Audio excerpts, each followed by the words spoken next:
So we want to make money because making money is allowing us to reinvest working capital back into the project so that we can reach more people. That means we can spread the message and we can get the music in the hands to the whole world. We can do it efficiently, much faster than the other way.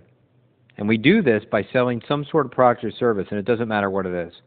I don't really care what it is. I mean, you could sell bottled water for all I care. That has nothing to do with music, does it? But that doesn't mean that we shouldn't consider any and all options. What are we selling? However, we want to stay congruent, right? So if we're selling music, that's what we want to do, right? We do want to sell music. But here's the problem. Here's the problem. The problem is if you're selling... Oh, that's the wrong color. Hold on a second. Let me change my color. Put my black on. If we're selling music, okay, then... Because this is the most obvious choice, right? You go, I'm a musician, and we're trying to figure out what we're selling. Why wouldn't I sell music? And here's why. Because this is what music's worth 99-cent download. You can't make money on that because you're going to end up spending like, $20 in ad spend to sell a 99-cent download. And that's bad business. That's the recipe for putting yourself out of business as soon as possible. And this is what musicians do. They end up spending all their money on studio time, recording gear, right, gigging around, and they justify it because they say, well, I'm invested in my business and I'm getting my name out there. It's costing you a fortune to get your name out there to like a couple hundred people, maybe a couple thousand people. It's not worth it. We want to reach hundreds of thousands of people, and we want to do it quickly, right? Because, look, life's not long enough to be doing it that way. Sit there with a calculator and do the math. You're playing a show for 250 people, and you want to get your message out to millions. How long is that going to take? That's going to take a long time. One download at a time. How long is it going to take? Who's got 25 years to advance their music career? I would say nobody. So what's the next obvious choice? How about CDs? How about a full LP? Okay? CDs. The problem with CDs is very similar. $10 for the same $20 ad spend. And that's if we can actually get a CD to convert at $20. We don't really know. We need test data. So what's another option of something that we could sell? One would be our crowdfunding campaign. And the reason why I like crowdfunding for this category, besides what I mentioned in the other video, is that crowdfunding could be 99 cents. It could be $10. So you're no worse off. But it could also be 20. It could also be 50. It could also be 100. Depending on the support of those people who believe in the cause. But now our what changes. Because then we have to identify what are we funding for. But this is a better option. Because you're never going to get more than, $2 for a music download. And in many cases, people are paying money for advertising so that they can offer a free download. Wow, is that a backwards business model? CDs, $10. What about merchandise? Merchandise is a bad idea, but let's write it down. Let's say merchandise. And it's not that I don't like merchandise sales. It's just that merchandise can only be sold to fans. People who just learned who you are not going to wear your T-shirt. Only the die-hard fans are. And the die-hard fans are never going to be more than the number of fans that you have. They're always going to be less. In other words, they're always going to be a percentage of the entire fan base. So if you had, like, say, 1,000 fans, how many are going to be strong enough fans in order to wear the shirt? 10%? So that means we're selling 100 T-shirts. We can't make any money like that. That's ridiculous. But you know what? We're going to write it down anyway. And I'll show you why in just a minute. So let's go with something a little more expensive. Now, here's another obvious choice that many musicians seem to neglect. But before I go into that, I want to address this. Here, let me erase this for a minute because I need some room. Okay. Let's talk about live performance, because this is worth looking at.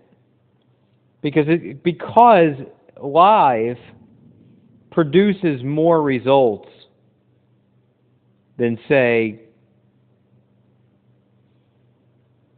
99-cent downloads, $10 CDs. Now, a lot of musicians will perform live for free. And they say, well, I don't mind because I'm getting my name out there. Stop it. Don't go into another country to play. Don't go to another state to play, because there's bars and there's clubs and there's coffee shops, depending on the style of music, right? You can't play heavy metal in a coffee shop. We all know that, right? You have to find the right venues. But within a couple 100 miles, in driving distance, without an overnight stay, there are venues that will pay money. And if they don't, I don't think you should entertain performing there. And it doesn't need to be a lot of money. It doesn't need to be a lot of money. And we're going to talk about that. We're going to talk about live performance. But then there's another option. Wrong color again. Let's try black. Another option is going to be teaching. And isn't this true of a lot of musicians? A lot of musicians work part-time in a music store teaching, guitar lessons or something like that. Because it gets them out there doing what they love to do, what they're passionate about, what they're good at, and still making a profit. There's certainly nothing wrong with that. But it's very limited in how much you can make. Because it's a linear income. Meaning you're exchanging your time for money. Somebody has to show up, you teach them, that takes an hour. And then you make whatever you make. Somebody else shows up, you teach them, that takes an hour, and then you get paid. But there's only 24 hours a day, and you have to sleep, and you have to work your day job, and all these other things. So you're always limited to how many students you could teach, unless if you take that teaching online. So what if you had an online course? Well, I can tell you. Online courses are paid in one of two ways. The first is a one-time fee. And the second is a monthly subscription. And both are great models, and both are worth being explored. How much is a one-time fee valued at? The courses that we sell are start at anywhere from $249, it's the cheapest course, and up to $2,500. Okay? And now monthly subscriptions on the low side, we've sold at $10 per month, and they've gone up to $349 per month. Now, I should preface the fact that when we're talking about the high end of $2,500, one-time course, you're talking about a B2B type of thing. You're talking about you're selling it to other businesses. That means a musician selling to other musicians. Okay? And that means like your recording studio teaching other recording engineers how to make more money in their recording studio, that sort of thing. And that has greater value to that audience because they can see a return on their $2,500 investment or their $1,500 investment or their $1,000 investment. So that would be a different audience than, say, if you're selling to fans, if you're selling to, say, somebody who's you're teaching guitar lessons to. And I'm only using that as an example. It doesn't have to be guitar lessons. But when it comes to teaching, there are things that you can teach. And it's worth considering because it could fuel this endeavor. Okay? And so, same thing with the monthly. $349 monthly, that's a lot of money for people to pay to learn something. Unless if you're teaching them how to make money. In which case they go, oh, it's an investment. Right? So I could sell you for $349 a month how you can make a six-figure annual income in your business, how your band can replace your full-time income and allow you to do what you want to do full-time. And you would pay $349 for that if I presented it properly. You might pay a one-time fee of $1,500 for that course if you were convinced that I had the recipe for you to do that. I'm pretty sure you would. It's all in the way that I present it to you. Okay, so if you're my target audience, and that's your pain point, and that's your selling point, is I'm going to teach you, how to make that happen, then you can see a return on that investment. You say, that's an investment in my business and my future. But down here at the low end, $249, a one-time fee, and $10 monthly, that could be a guitar lesson. That could be how-to anything. And we'll talk about that. What are some of our options there? So having said, what can we sell? What can we sell on this list? What makes the most sense to sell on this list? And the short answer is all of it. We want to sell all of this. Why would we sell ourselves short? But what we don't want to do is lead in with that top item, music, at 99 cents when we're paying $20 for an ad, $50 for ads, $100 for ads.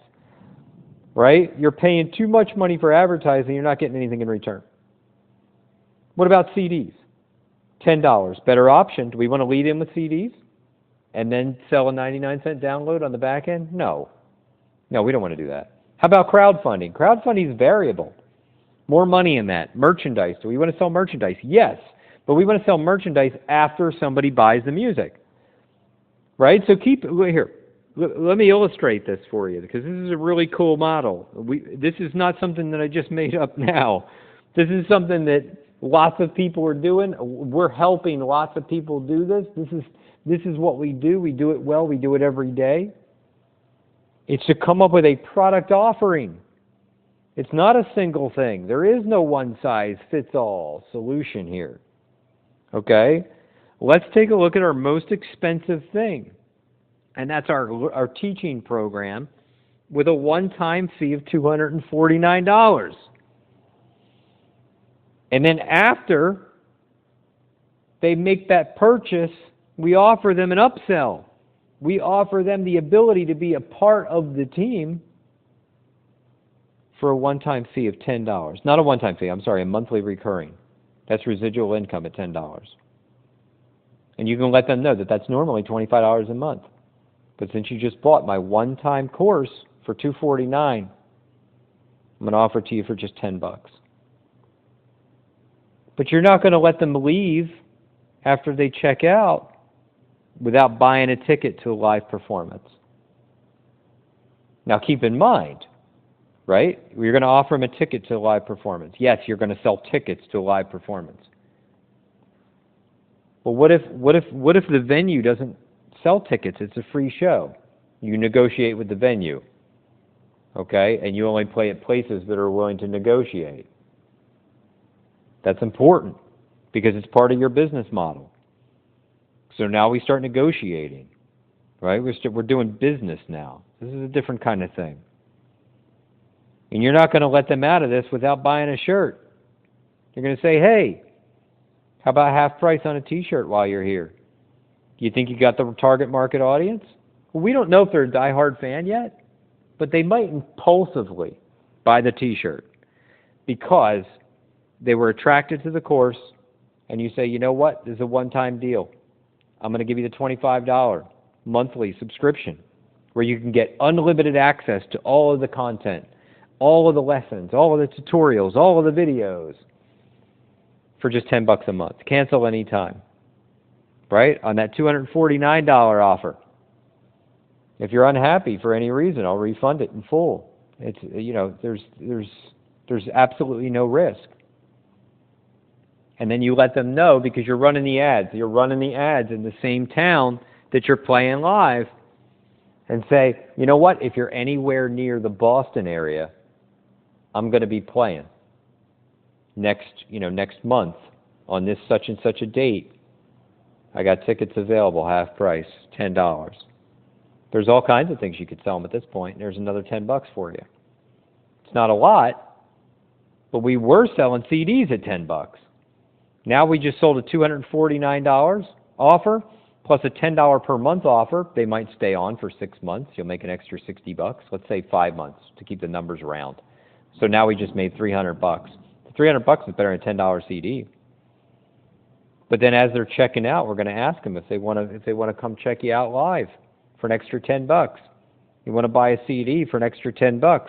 You want to buy a T-shirt for an extra $10. But don't stop there, because we need your support. Got a crowdfunding campaign coming up, right? So maybe you're not going to ask them to support your crowdfunding campaign because you just sold them a $249 course. So you're going to segment your audience. The people who didn't buy the course but expressed an interest in your music, you'll get back to them later on with an email, and you're going to tell them all about your music and how they can support your efforts, and they can buy a CD now, or they could support your crowdfunding. So there's all kinds of different combinations here. One leads to the next, And you might be asking yourself, yeah, but will they? You know, if somebody just spent $249, are they going to spend an extra $10? In my experience, the answer to that is emphatically yes. People will. If they saw value one time and you get them while their credit card is in their hand, they'll see the value another time. Okay? So we need to talk about some of the details of that. You know, we need to talk about live performance. We need to talk about maybe offering a course. You know, and there are other things that we can offer. These are examples. But I like this because we've done it and we know it works. It's effective. If it worked before, it'll work again, at least for now. Okay? And those numbers make sense because now if we spend $20 on ads, guess what? You know, we spent $20 on ads and we just made $250 back. You know, now the numbers work. Now we're at profit. What if we spent $100 on ads? Well, everybody spends $100 at ads at some point, right? If you're running ads, you're eventually going to get to $100, right? You know, if it's $100, it might be $100 a week, it could be $100 a day, it could be $100 a month, but you're going to spend $100 on ads. So it doesn't matter over what period of time you spent the $100. If you're getting back $250, then you're in profit. And if you could consistently spend $100, invest $100, and get back $2, right? That's 100% return. So let's suppose, you know, on the high side, you're spending $100 to get a student. And that could be a student of many things, again. Doesn't have to be just that one thing.